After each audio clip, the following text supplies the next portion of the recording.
What you're hearing is Hardie Fiber Cement Siding living up to its reputation as the siding that helps resist weather damage, no matter what Mother Nature throws its way. James Hardie knows how important a reputation is, especially when you're a home builder. That's why Hardie products withstand the elements better than wood-based siding, with styles to match their strength. Because when home builders work with us, we deliver our best so they can look their best. Protect your reputation with exterior products by James Hardie. Welcome back live to Live Your True Life Perspectives, and I'm your host, Ashley Burgess. On today's show, we'll be talking about higher being consciousness, your heart center, dealing with emotions and feelings and processing thoughts and emotion. And joining me live in studio today is emerging children's book author, life transformation coach, the Illumination Guide, and TEDx speaker, Julie Deanne. Julie, great to have you here on the show. How are you doing? I'm doing phenomenal, Ashley. Thank you so much. It's great to be here. It's wonderful to have you on the show, and, reading your book and taking in all this information, very powerful stuff. And, tell me what brought you into the situation to write the book in the first place. Oh, wow. This book is years in the making. I would have to take us back to pre-COVID times. So I have a daughter. And when she was back in elementary school, there were many times where there would be incidents that happened in school where children would be acting out or just having a hard time and kind of creating turmoil in the classroom. And it just seemed like, other kids were being hurt, sometimes harmed, because the kids would sometimes throw things. And I always wondered, how can we deal with this? There's got to be a good way. And then there was a particular incident where my daughter's classroom was actually evacuated. And it was all because one child just was overwhelmed with emotion and wasn't able to quite process that the teacher was fearing for the safety of, herself and all the kids. And I just thought at the time, there's got to be a better way. So then during COVID, I started meditating all the time and realized the benefits of meditation and just, calming down the body and being able to observe your thoughts.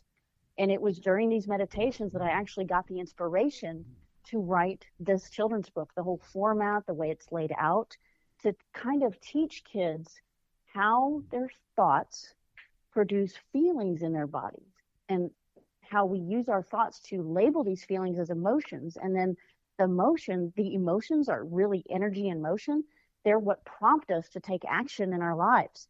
And of course, the actions that we take create our realities, our experiences. So in order to change anything in your experience, you have to start by changing your thoughts. And when I realized, when I was studying all of this, I was doing a lot of research and study during these past several years. I thought, if I had grown up learning this process or learning how these thoughts and feelings work together to form a feedback loop, what a phenomenal difference it would have made to me just as a kid growing up, being able to maybe learn how to read these thoughts and emotions and change them and make better decisions and trust myself.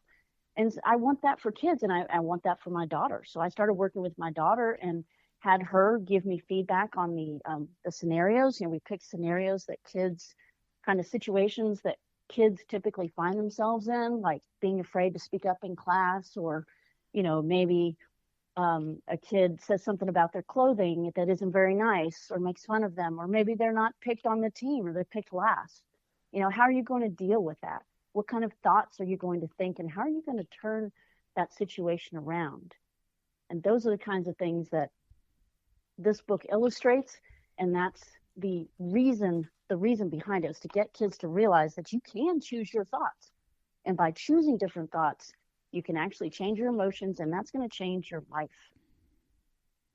That's very true. And it's interesting when I talk to clients, adult clients, one of the things that I've heard from so many of them is that I just wish we would have been given the tools and direction to be able to process emotion and to understand mindfulness and to be able to deal with anxiety when they were kids. And it's true, it wasn't something that's mainstream at all, especially then. And even now, it's something that's more on the cutting edge, which I don't think it should be. I think it should be, for every child, for every person for that matter. But you're right. It's like if we can choose, if we can get enough past being in the feeling or getting sucked into it, but being able to see it and process it, that can be really powerful. And especially, after the COVID situation, throughout the COVID situation, I think that we as humans realize that there's not only a lot of stress being put on us, but there's a lot of drama, there's a lot of fear. And I think that, obviously children feel the same fear as us as adults do as well.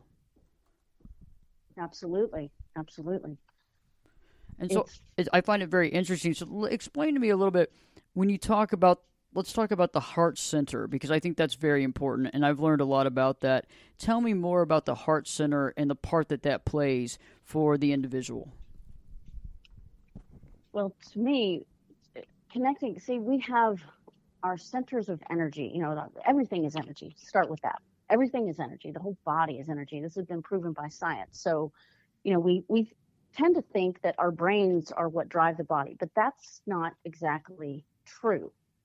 We actually have more powerful energy in the heart. The heart is the center of the body for good reason, and it's our lifeblood force, right? But it also has tremendous energy, and it's the center of love. And if you look at, if you deal with any sort of energy work or energy healing, the heart is where your love center is. And love is really the most powerful force in the universe. And so connecting to your heart center centers you, it grounds you, it brings you into that space of feeling pure love and light. And that's why, to me, meditation is so extremely powerful, because you realize that you aren't your thoughts and you're not your body. You are the consciousness that is behind it all, that is above and around and infuses everything, right? Because we are all connected. We are all of one consciousness, but we are like individual nodes. I once heard Mary Morrissey. She's a phenomenal life transformation coach and thinker, author, etc. She said that it's like each one of us is an interface, but we're all part of the same computer brain, if that makes sense. I don't think I use the words correctly, but what I'm trying to get at is, it's not like some sort of a sci-fi thing where, we're all like little machines, and if you turn off the head, then everything dies. It's not like that. But it's more like we are all connected to the central consciousness, the center of the universe, per se, the same energy, but we're offshoots, or maybe even smaller seeds that have grown and sprouted. So we all have that center, that origin, but yet we are allowed to make our own choices and decisions and have our own experiences based on our own thoughts and feelings and actions. I agree with that, and I believe we're all connected. You're right, and we're all connected. We can all feel. I think that to some degree. I mean, I'm empathic. I'm sure that you are an empath, and I believe that many people that are listening to Live Your True Life Perspectives over the years are empathic as well. And I think that we can all kind of tune into not only our own feelings, but the feelings of others as well. And so there's that interconnectivity. And then I believe that when we are in our right space, or in our clarity or our mindfulness space, I feel like we're able to see the truth. We're able to connect with others. We're able to get rid of the walls or the barriers that society can put up, or we can put up in our own mind between us and other people. Yes, absolutely. I mean, our thoughts, just being able to slow down our thoughts, and, connect to that heart center and just feel into the body. And you do that right by focusing on your breathing. That brings your awareness into your body. That's how we kind of connect into that. Some people call it a higher consciousness, or the Akashic records, or whatever you want to say that. And that's how we're able to pick up on others' thoughts. I definitely agree with that, for sure.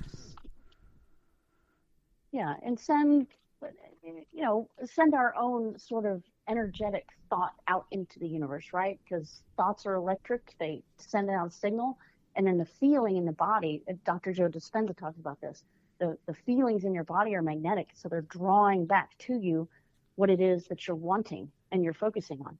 So that's what I think kids have to understand, is that, your brain like kids grow up, there's a lot of science backing this, right? For the first 7 years of your life, kids are like sponges. They're just absorbing whatever is in their environment. It just goes right in. There's no filter. So not only are we born with a sort of a, pre-program, if you will, you've got your heredity, your genetics, and all your genes. But then in the first 7 years, everything around you, you're just taking in, and that's becoming your sort of, what do you call that? Your database, your hardware system. But then as you get older and you start to make decisions and you start to discern things and have your own opinions and experiences, now you're having to start to sift through and decide, do I want to think that way? Do I not want to think that way? Is that true? Do I believe that's true? And maybe it's true for someone else, but it may not be my truth. And I think it's so critical. Kids need to realize that they can choose this, that they actually, that's why we're here, right? We are here to have these experiences and decide what kind of a life do we want to lead? What kind of experiences do we want to have? And what kind of... What you're hearing is Hardie Fiber Cement Siding living up to its reputation as the siding that helps resist weather damage, no matter what Mother Nature throws its way. James Hardie knows how important a reputation is, especially when you're a home builder. That's why Hardie products withstand the elements better than wood-based siding, with styles to match their strength. Because when home builders work with us, we deliver our best so they can look their best. Protect your reputation with exterior products by James Hardie. Perspective or lessons do we want to put to those experiences? Because I truly believe that we come here with a purpose. Each one of us has a unique purpose, and life is happening for us and through us. And so everything that happens, there is a reason, there's a lesson, there's something. Even the worst things, there is a purpose to it. And it's for us to grow and to discover that purpose and then bring it out into the world and share it with others so that they can grow and expand. I agree with you, and we're definitely all here for our own purposes, and I believe that there's all this, this altruism as far as, why we're here, and understanding, the lessons that we learn, and some of the toughest situations can be some of the most valuable lessons. I agree with you, and I think it's interesting though when I hear, from the older adult point of view, about the fact of they were taught certain things growing up. And I know I was too, and I'm sure you were too, and I'm sure all the listeners, there were things that you were taught. There was, maybe your parents believed in a certain religion or believed in certain things. And so that became your doctrine and you believed in that. But one of the biggest, things that I talk about with clients and on the radio show is we need to figure out who you are, what's your blueprint, separate from what you were raised as. What do you believe on your own? Right. Separate from how you were raised, because we could be raised a certain way. And I think this is really great that you're giving, kids the ability to be mindful, because you're right, in society today, how, we start believing things or things are taught, and to actually have those questions. Is this my truth? Do I believe in that? Is this something that I accept, or is this something that I want to question, or is this something that I want to reject? Right. And I mean, it's important for kids to understand that most of what we're taught, or at least we hope, right, that our parents and society is designed to keep us safe. And that's what our brains are designed to do, is to keep us safe, keep us in the familiar, whatever has served us in the past, whatever has kept us safe and allowed us to, move through life with either less pain or no pain, or, basically kept us in survival, right? That's great. But there's more to life than that. And there's more to being a human than that, right? We're not just here to survive. We're here to thrive. And in order to do that, you have to do exactly what you said. You have to start questioning these things that you've learned, and these things that, yes, they served you in the past. They served you growing up. But now you're ready for like the next transition. It's almost like a butterfly, right? You're ready to break out of that chrysalis into your next transformation of the butterfly. But then there could be several of these throughout your life. That's what I think is fascinating. You're going to go through different growing stages. That's so true, Julie. When we return, we'll be talking more about mindfulness and the higher being and the consciousness. So stay with us. Live your true life perspectives with your host, me, Ashley Burgess. We'll be back in. We'll be back this time in 2 shakes.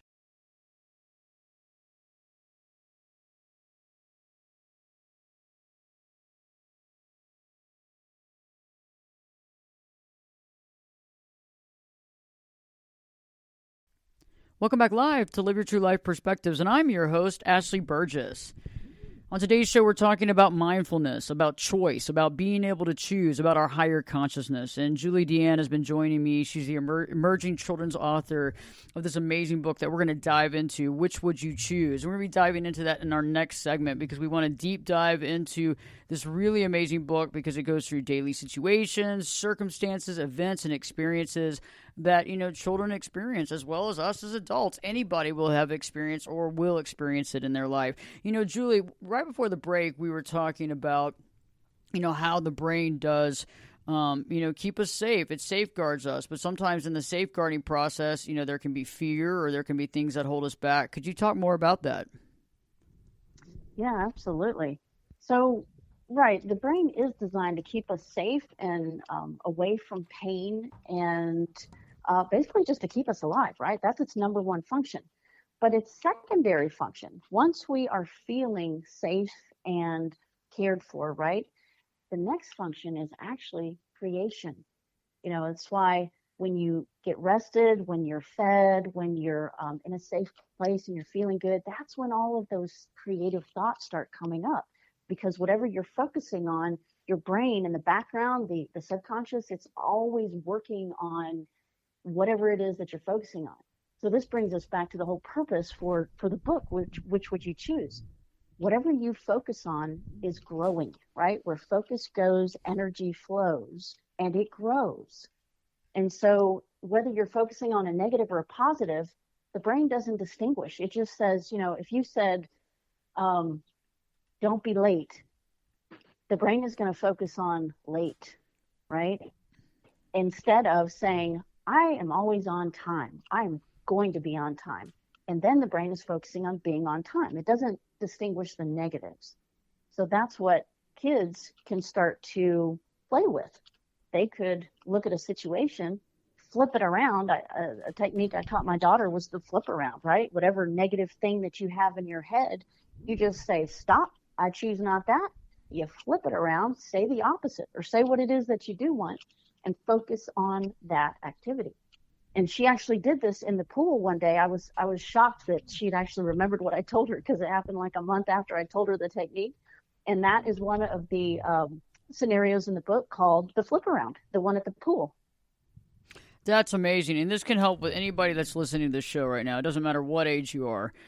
You're so right. Julie, it's the concept of the brain doesn't realize the negative or positive.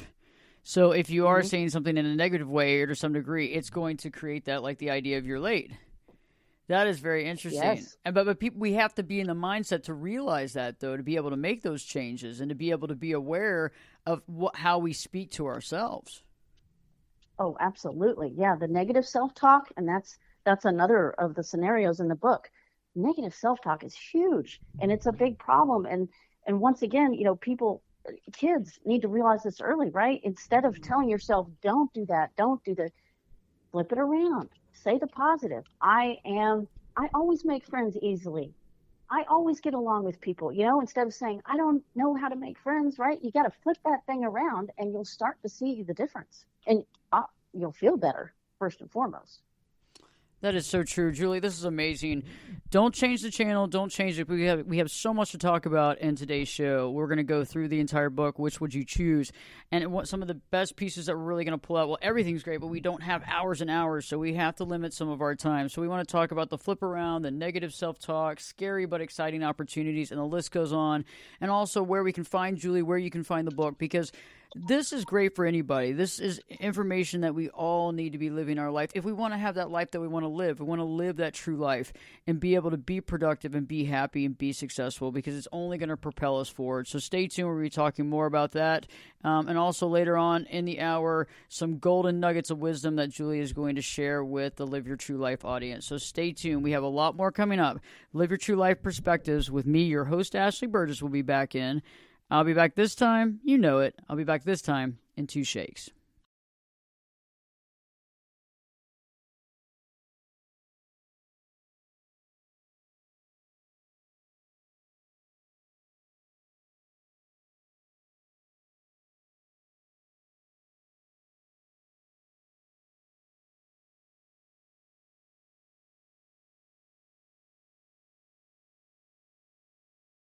Welcome back live to Live Your True Life Perspectives, and I'm your host, Ashley Burgess. If you're just tuning in right now, we've been talking about higher being consciousness, not being a slave to our emotions, not being a victim to our feelings, not being a prisoner of our thoughts.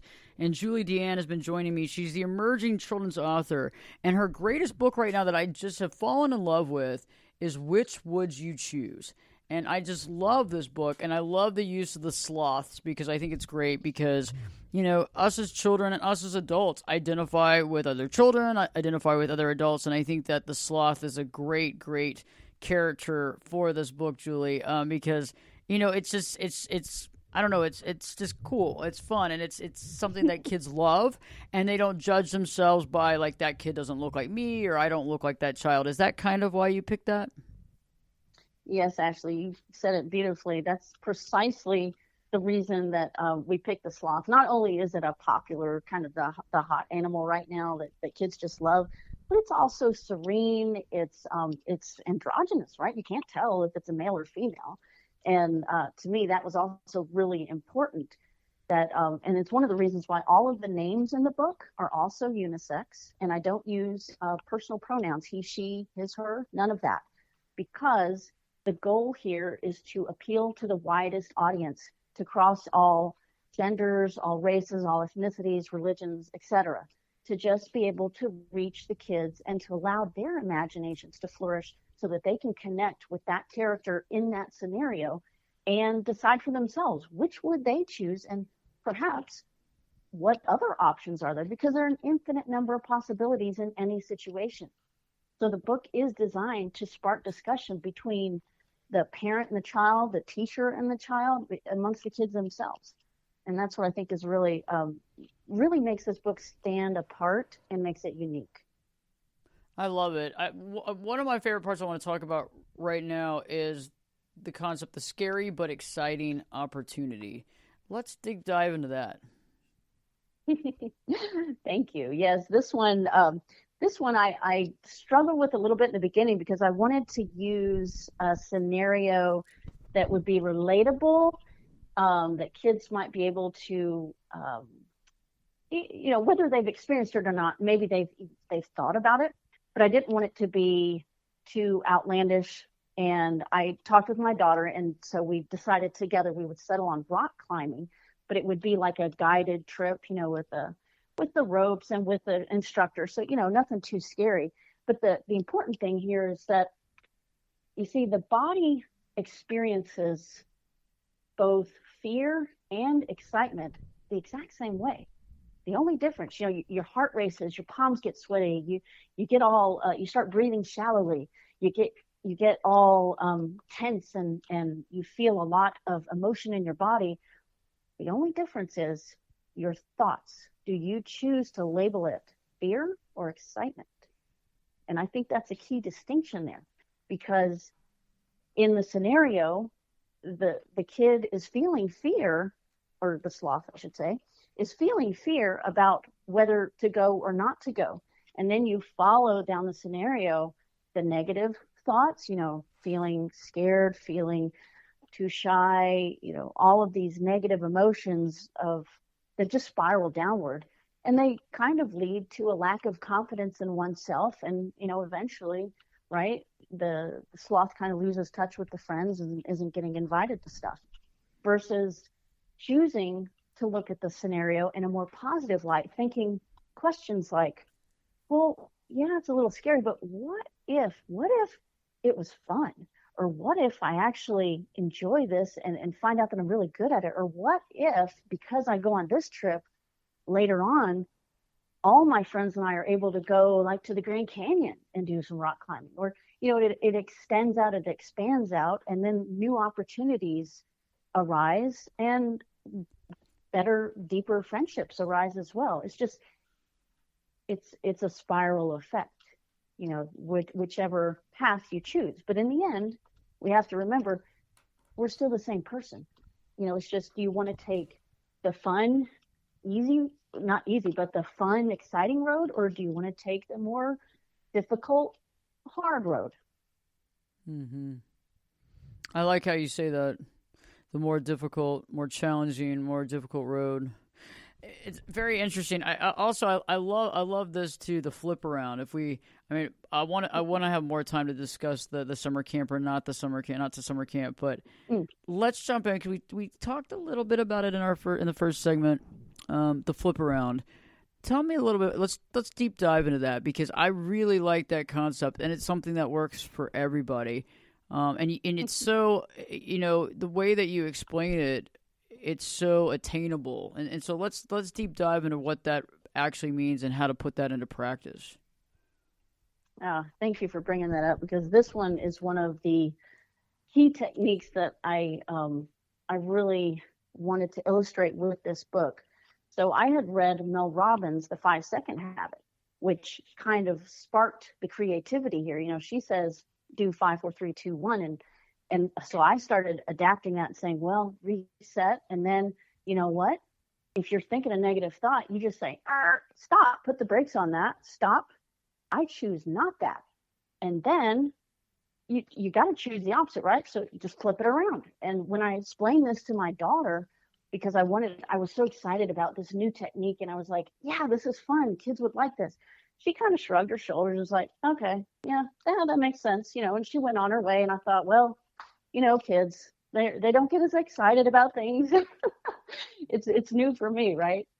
But the funny thing is, about 4 weeks later, I was picking her up from the pool, and she came up to me all excited and was like, Mommy, I did it. I said, what's that? She said, I taught myself the underwater flip. And I said, what? Tell me all about it. So she starts telling me that she was in the pool and she had all these negative thoughts in her head because she was trying to do this underwater backflip and she wasn't getting it. She's getting the water up her nose and she was getting frustrated and her friends weren't there yet. She just, it was just so frustrating. She was like, I'm just going to give up. Why am I even doing this? This is ridiculous. I'm never going to get this. And then she stopped because she remembered the technique. And I said, no, I'm going to do this. I'm going to get this. This is me. I'm going to do this. And no kidding. She just tried it a few more times. She got it. Her friend showed up. She taught one of her friends how to do it. They had a great day. And that's the power of the split second. It just takes one split second to stop yourself in the middle of that thought and make the decision. Choose to think a different thought that serves you. And it changes everything. Powerful. It's interesting. Like when I'm in session with clients, sometimes you hear them coming from a powerful position and sometimes you hear them coming from a very unpowerful, non-powerful position. Almost like life is happening at us or to us. That victim mentality, that is, society kind of, I feel like society kind of reinforces or promulgates the theory, the idea that we are victims, that, we don't have the choice, that things just happen. But the fact is, no, we can choose how we look at any situation, how we deal with any situation. It could be, things are going to happen to you, but you've got to turn it around and make it into, positive or as much of a learning or growth experience as possible. I agree with that. And it's interesting because when we come from that position, it's almost like we take our power back. But when we don't, absolutely, it's like we're creating our own reality, no matter what side of that reality it is. And then we keep reinforcing whatever side we've taken. Right. Which is very interesting. And then the brain creates that reality for us. That's right. Thoughts become things. That's what Ed Milet says. There's a lot of research on this. It's interesting too that the science today is starting to catch up with these little sayings and these ideas because we know that there's energy out there, that everything is energy, we just can't see it. But now the science is starting to catch up, being able to detect it and detect when we think something, and then what happens in our perspectives or perceptions of reality and what actually happens in reality. I agree with that. Let's jump into All the World's a Stage, because I have a lot more things we have to cover. We need to talk about the TEDx talk. We're going to need to talk about a lot of things, but let's jump into All the World's a Stage, because I really like this piece too. Yeah, All the World is a Stage is, that's, the one about being afraid to be up on stage and to actually try out for a play. All of us get scared of being in front of people or being seen, right? Because the thought is, again, going back to safety, right? It was for centuries, people lived in tribes. I mean, if you were thrown out of the tribe, then you could die because it was just scary out there being on your own. And I think that whole mentality is still kind of in our minds. And as kids, as we're growing up, a lot of times, if you speak up or you speak too loud, you're told to be quiet. Kids are to be seen and not heard, that sort of thing. That's totally wrong. We need to turn those things around. We need to recognize, no, kids have a voice and their voices deserve to be heard. I mean, yes, there's discipline and there's times when you have to be quiet, but they also need to be congratulated and supported and encouraged to speak up and to be their own person, because each one of us is a divine being. We are beings of light, and we are all connected to that divinity, and each one of us has a purpose here, and that's what we're here for. We're here to shine our light. And that's why I do think that you mentioned the TEDx talk. I did the TEDx talk because I want that message to get out there. I think every child needs to know that they are unique and they do have a purpose. And life is about experiencing things so that you can discover your purpose and then shine that light in the world. And one of the best ways to do that is through meditation. You calm the mind down, you quiet the body, you focus on your breathing, and then you're able to observe your thoughts and get inspirations and just live your life from your heart center, responding to the world instead of reacting out of fear. That's very deep. Responding, not reacting. And once you're able to respond, and also I think another thing that's great about meditation is that when you're using that meditation and mindfulness, when someone else is talking, you're not thinking about what you're going to say back. Right. You're focusing in the present moment on what they are saying, and then, giving that full attention there, right? And when they've finished, then you come up with your response, because it's going to be probably almost an intuitive hit. You're not going to have to think up how you're going to respond because you've been paying so much attention. Your brain's working in the background. It's coming up with things for you to say, right? You're getting those connections. You're making those parallels and comparisons and things that help you to understand what they're saying and chime in with your own perspective on things. Let me ask you, Julie, I know I watched your TEDx talk. It was amazing, and I like how it directly reflects into the book and All the World's a Stage, and putting yourself out there and maybe taking yourself out of your comfort zone. Thank you so much. With that in mind, are you planning on doing another TED Talk? What are you working on right now? Well, actually, I would like to do a TEDx talk in the future, but right now my number one focus is to get meditation taught in schools. And so I have the actual program that I discuss in my TEDx talk, which is combining intentional movement with breath work, with visualization and positive affirmations into what I call a time within, which teaches children how to use their body movement and controlling their breathing to calm the body, to quiet the mind so they can connect to their heart center and actually focus on those thoughts that they want to think, so that once again, they can choose how to respond in the world around them instead of reacting out of fear. And this little process can be done in as quickly as 5 minutes. So any teacher, any parent can just incorporate it into their daily morning routine. You just insert 5 minutes, bam. Every day they do this, within 2 weeks, you're going to start seeing differences, maybe even sooner than that. But even Dr. Joe Dispenza says even just 5 minutes a day of meditation is enough to begin to create lasting change and calmness in the body and mind. Awesome. That's awesome. And I know we don't have a lot of time left in this segment, but could you give us some information on how to find you on social media? Oh, absolutely. You can find me on Facebook. It's Julie Deanne. My Instagram is Julie_Deanne without the apostrophe underscore. I also have my new book, Which Would You Choose, on Amazon. My TEDx talk, which is called The Number One Tool Kids Need to Learn, or The Number One Tool Schools Need to Teach and Kids Need to Learn, and my author website, juliedeanneauthor.com, which has links to all of the above.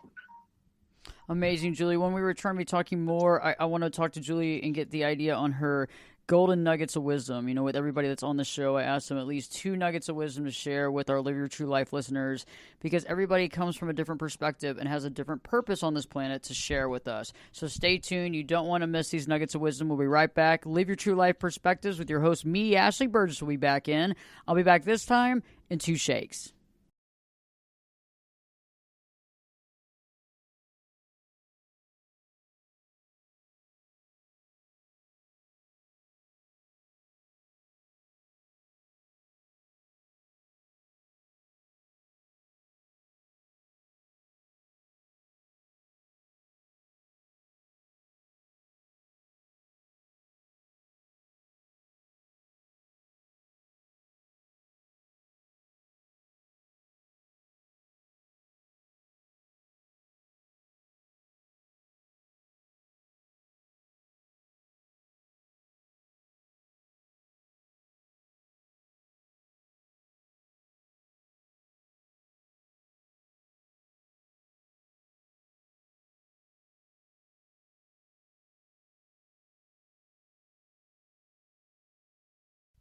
Welcome back live to Live Your True Life Perspectives, and I'm your host, Ashley Burgess. Julie and I have been talking about her latest book, about mindfulness, about life transformation, and right before the break, we were really talking about what she was working on right now, and there's some incredible knowledge, incredible information, a lot of great things coming our way.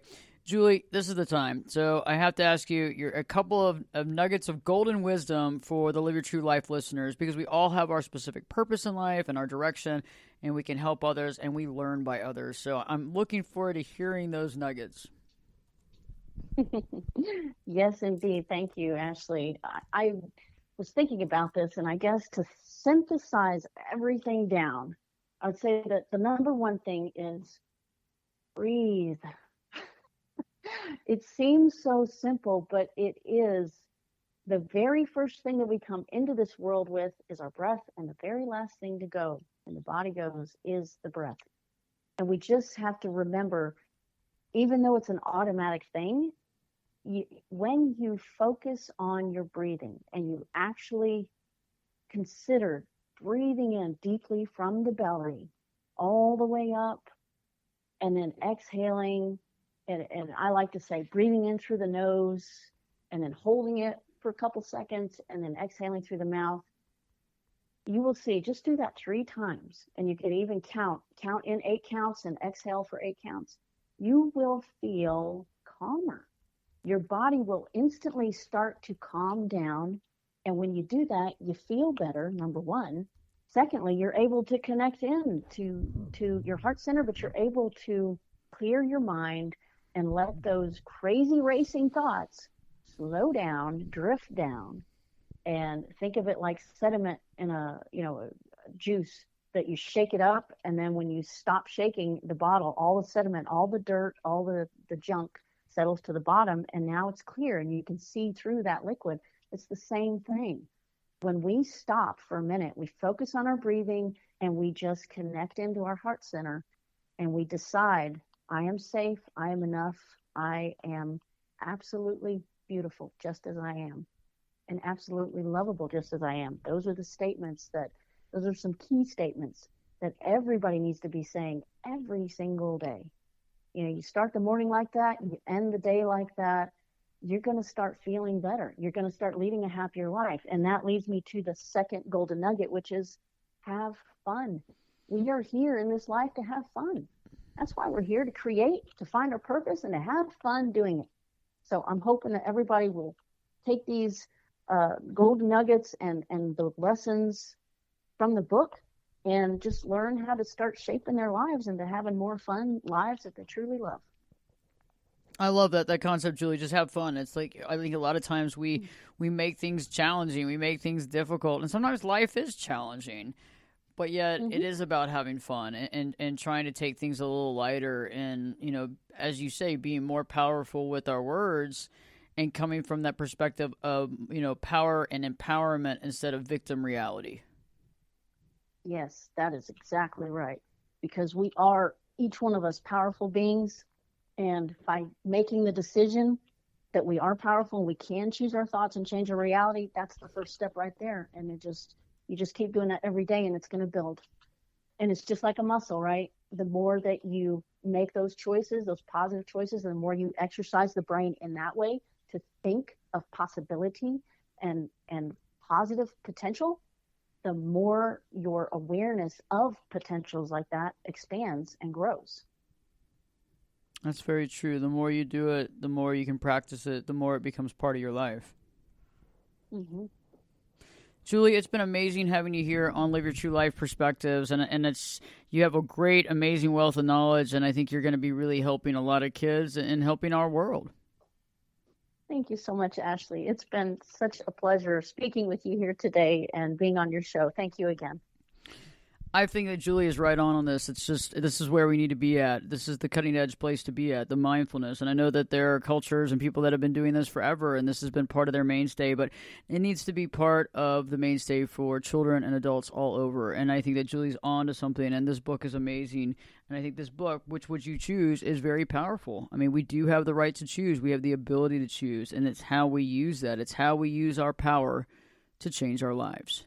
And I think that this is powerful stuff. And so the fact is that we can all do this. We can all really control our emotions, be able to control our feelings, connect with our thoughts, being able to see other opportunities, and realizing there's always another way.